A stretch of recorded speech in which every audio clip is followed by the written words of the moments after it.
everyone, and welcome to Another Bite, where we rewatch the most innovative and intriguing pitches from Shark Tank. I'm Jorie, and I'm joined by Ariel. Howdy ho, friendos. No. What? No. You can't say howdy ho. I love that. Trying something new today. And for those reasons, I'm out. Okay, well, for what reason? Oh my God. Heidi ho, friendo. Howdy ho. You know what? This is John. I'm happy to talk to everybody. Okay. Wow. Today, we're all about the bees. Bears Beats and Battlestar Galactica? No. Baby's Badass Burgers, of course. Will these burgers be worth the bite? It's up to the boisterous minds of our favorite billionaires, our brilliant listeners, and Burial and Bon, of course. But first, a quick ad. You know it, we know it. Next year is creeping up quick. If you want to win inside your niche in 2024, you need tech that puts you in the pilot seat. The new HubSpot Sales Hub will help you close out the year strong and kickstart your success in 2024. Teams can collaborate on every inch of the customer journey and keep operations running smoothly with comprehensive prospecting workspace and powerful sales analytics tools that keep data connected across teams. And with over 1,400 integrations, there's a ton of ways to mix in new features. So finish out Q4 strong and gear up for the new year with HubSpot Sales Hub. Learn more at hubspot.com/sales. Today in the tank, we have Baby's Badass Burgers, and Baby's Badass Burgers comes to us from Erica and Lori, and they are asking for $250,000 for 30% of their company, which is an $833,000 valuation. Now, Baby's Badass Burgers is a gourmet food truck experience, which serves burgers, but the most delightful part is that it comes in like this Barbie pink magenta food truck, which is offering a, quote, playfully unique and entertaining experience. They boast quality ingredients. They even give the sharks one to try. So thinking about our founders, thinking about our initial product, we'll get into what it turns into in a minute, but what are our thoughts of our pitch and our founders and our product? Well, that was a great description, Jorie, of the product. It was missing one thing, a big old dollop of sexuality on top. Every burger's named after like Bombshell. They're all about women's sexuality, and it's a Hooters on wheels. It's basically a Hooters on wheels. I have the same thought, and I don't want to say It's a magenta Hooters on wheels that serves burgers instead of wings. Now, this is a delicate product for me to talk about. You know, I don't want to get canceled or anything. This is a tricky one to talk about. Well, in your defense, they're like, come for the burgers, stay for the buns. So it's like they're very well aware of branding. Their product. That's their branding, yeah. Right. That's the whole thing. Like Cheba Hut has their own shtick with we make sandwiches for a certain target demographic and name their sandwiches based off of certain things that said target demographic enjoys. Oh, really? Like what? You've never been to Cheba Hut? I don't even know what that is. Oh, it is a sandwich shop that they have different sandwiches, like a Maui Wowie and a Perpa Derp, different types of sandwich names. It sounds like it's for stoners. It is. How would I know? I guess Ariel, Living on the West Coast. Fair enough. Okay. I'm excited to get into this one, actually, because they seem to have product market fit. Their food trucks are actually doing pretty well. They're bright pink, so they're very recognizable. They have a very bold name, and the sharks love the burgers. All the burgers are named in really raunchy ways, which I assume appeals to a very clear target demographic. I'm kind of excited about this product. It feels like a perfect Shark Tank business. It spits out some money. They probably need to improve their profit margin a little bit. I think they've got a 15% net profit margin. And so it'd be great if they could get that up a little bit. But there's probably some strategies they can do to drive that up. The costs aren't that high because they're running a food truck model. And so from that dimension, I'm this is kind of a perfect Shark Tank business. The problem is, that's not what they want money for. They want money to open a brick and mortar store. And it just threw this whole twist into the whole thing. And I feel like they basically were asking for money for something that isn't even their business model today. And so it's just really hard for the sharks to process it. And I actually similarly really struggled to figure out, is this a business I would go in on or not? That's fair. They start their pitch with one business and then they sort of bait and switch it. And they're like, just kidding. What you're really investing in is our restaurant. And it's going to follow all the branding of our food trucks. But everything we know about our food trucks might not transfer over to our restaurant. Right. And I feel like this is also a very classic instance of where the founder is looking to scale and they don't know what to scale to next. So they are really sold to one idea. And in their mind, they fall kind of into that trap of, okay, if you think this is the only way you can achieve upward mobility profitability or growth for your business, then you kind of trap yourself within that area, which we kind of see play out throughout the negotiations.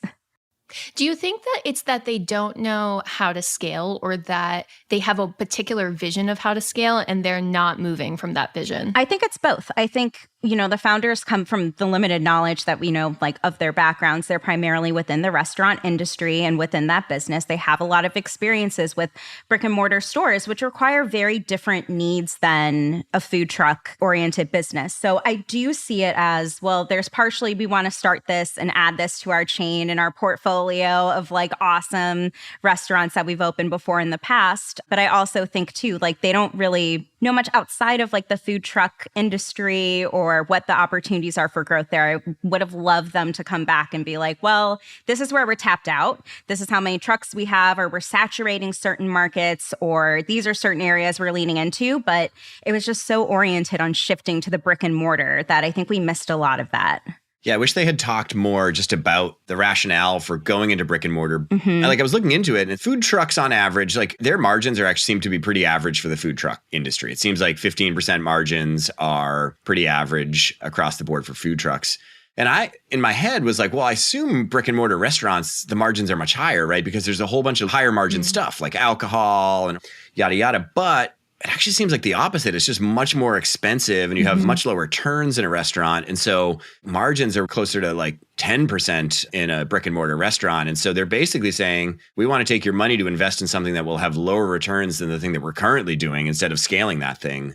And that just became just a huge problem for them. Right. And we have no proof of concept that this idea that's working so well in the food truck will actually translate over into brick and mortar. When you have a food truck, you're driving to your audience, right? But when you have a brick and mortar, you're expecting that audience to come in, which are two very different problems you're trying to solve for. Coming back to Hooters a little bit, like, I was just wondering, I was like, well, does Hooters like do well? I was like, what, like, is it a successful business? And they have somewhere close to $1 billion in revenue every year as a business. And so as a chain, it does incredibly well and seems to have found good product market fit. And so if, to the extent they could tap into that similar market, it doesn't seem like they're launching a concept that is particularly high risk in terms of the restaurant concept. It's like really good burgers, with really good-looking women added to it. And so, like, to the extent that there was a restaurant market to go into, this feels one like it's pretty safe.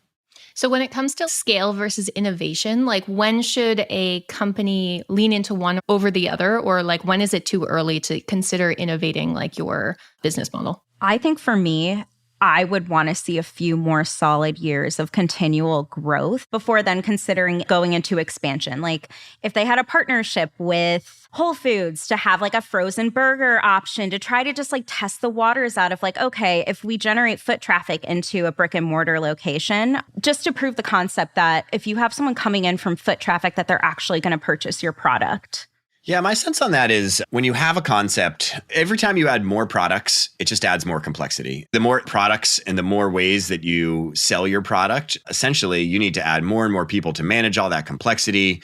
Different businesses can go in different directions. It gets hard to know what's going well, what's not going well. And so, like, my advice tends to be stick to one product and do it really well and scale it, and look for ways to make that as efficient as possible. And the ideal state is that you would be able to use the profit from operations to actually fund new innovation. And that's like your dream state. What you want to be able to do is say, this business is going so well and running and scaling effectively enough that I'm able to take the money from there and pour it into actually building out new business lines. And for each of them, I should find product market fit for them and then scale that up. But you definitely want to avoid a situation where you spread yourself too thin too early on. I feel like I could have given the benefit of the doubt in terms of like, maybe this is all just a question of scale and the methodology to go about scaling the business, right? But then we had a major moment where the entrepreneurs sort of let this little tidbit slide, where they didn't want to continue the food truck model because it was so hands-on. And I feel like that was the moment that I saw the investment spark die in the remainder of the sharks that were interested, particularly Barbara, right? Because I think Barbara got the sense that not only were they trying to like abandon this concept that they had been really successful in, that was the food truck, but they were like trying to escape the business that they had been part of. So I was curious about your thoughts about when they were like, it's too hands-on to do this. I want to go into something else. I felt bad for them. I think that was blown out of proportion. Okay. Like, you know what the truth is? I think being in a food truck is a lot worse than being in a restaurant. I think that is just the straight up truth from an employee experience perspective. I don't think these entrepreneurs were saying they plan to work less because they were going to be in a restaurant. I mean, they've worked in multiple restaurants before. They know what it takes to be in there. And I feel like the truth is the Sharks just didn't like the business pivot. They didn't want to fund a brick and mortar restaurant because all the money would be dumped into basically capital expenditures to secure location and a whole bunch of things that they're not going to get return on anytime soon. And they just grabbed onto this as the reason that they were kind of out. For me, I would have loved to see her come back and be like, yeah, we would use this money to hire staff and to have more hands actually man the food trucks and alleviate some of that. But instead, the only solution had to be brick and mortar. And that's what Damon got into, right? He was just like, I was just waiting for that like slight flexibility of what your overall vision, and I was ready to invest. But it was the fact that the founders were like, nope, it has to be what we imagined, that they were like, no, we're not in it. Cousin's Maine Lobster. If you haven't listened to that episode, by the way, we interviewed the guys from Cousin Maine Lobster, and we learned a lot about that process. They were awesome. Yes. One of the things they did is they came in and they were like, we actually don't know what to do, right? Like we got a food truck model. It's going pretty well. We think we should keep scaling it up, but like we want an investment because we need the expertise and guidance. And I feel like Sharks always react better to that because they want to just shape it their way. They've built these whole organizations and networks that basically help them drive their businesses forward. And the more that an entrepreneur will adapt to what the Sharks want, the more successful it probably is. It's not just about investing your money, but it's also investing in who you want to have relationships with. Yeah. This was one of those pitches, though, that none of the Sharks wanted to invest in, but we had to listen to like 15 minutes of like, I call it like a sharkiloquy. Sharkiloquy. You like that? I like that. Yeah. But like, oh God, each of them talked for like a minute and a half about how I like this business is like, just say you're out. Right. Okay, let's move on. These people are getting rejected up here. Make it quick and easy. Don't drag it out, Sharks. It could also be a production thing, right? It's usually the first pitch of the episode that we reviewed. So I feel like typically they'll add in a little more the dramatic side effect, the back and forth. No, the sharkiloquy sucks. Nobody likes the sharkiloquy. We just want to know if you're in or out. Yeah, just be like, I'm out. So long. Bye-bye. I love watching. You like the shark? I love watching the tension unfold, the back and forth, the visual, like physical expressions of the sharks that give away so much more than what they could ever possibly say. Like, I like the art of it. I think sharks kill fast. I hope if I ever get a shark attack, I hope it's quick. I have been told I'm too morbid, so I actually am not going to comment on that. Jorie's self-censoring this week. Okay. Anyway, so the Sharks thought it was too expensive. They didn't like this jump to a brick and mortar business model, so they were all out. So they spent 15 minutes telling her how they're out. They did not like the business. So ultimately, Baby's Badass Burgers walked away with no deal, but I have a bit of a company update. So this was an episode back in 2013, and Baby's Badass Burgers has survived. So they have expanded on their food truck business model, and now they can be found throughout California. But as of August 2022, their annual revenue is up to $5 million. So they are very much surviving, but it is interesting that once again, we see this entrepreneur take the Sharks' advice and double down into what's working. So they never actually fulfilled their dream of the brick and mortar. But they exist as a business, so that's a win.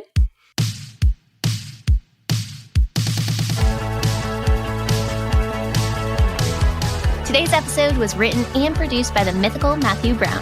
Additional support comes from Melanie Romero and editing from Robert Hartwig. If you're a fan of the show, even if you're not a fan of the show, tell a friend. Word of mouth is the best way to support the show. That does it for me. We'll see you next episode here in the tank for another bite.